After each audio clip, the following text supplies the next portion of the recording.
We're now just 1 week away from tallying up votes to learn who the next group of lawmakers will be, both here in Minnesota and, of course, across the United States. With several key races in the Minnesota state legislature, both parties say it's a sprint to the finish line. And Tuesday's results will bring a big impact, either keeping or ending the Democrats' so-called trifecta of control in the state government here in Minnesota. Fox 9's So-Young Kim sat down with officials on both sides and joins us now live. So-Young, what are they saying tonight about how this might break down? Randy, Kelsey, I sat down with the chair of both the Minnesota DFL and Republicans, who tell me with many key races, this final push is about getting as many people as possible out to the polls.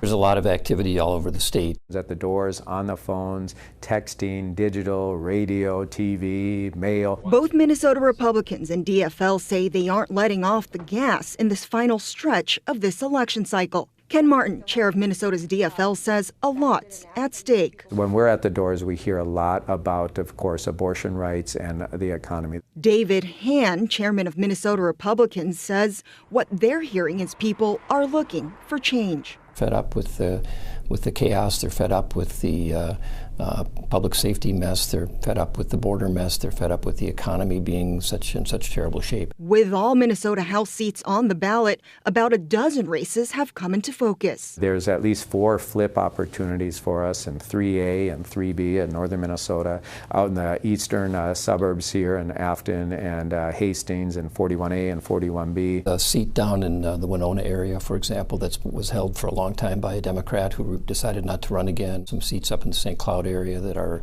in play, and then of course some in the exurban areas of the Twin Cities that also were won by very small margins in the last election by Democrats. Also, thanks to a special election, Senate District 45 is a target for both parties to determine majority.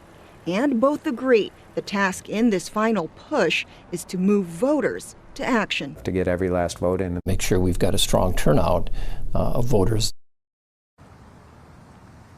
Both chairs tell me they're hopeful about their chances and are eager to start seeing those results roll in after the polls close next week. Live in Eden Prairie, So-Young Kim, Fox 9.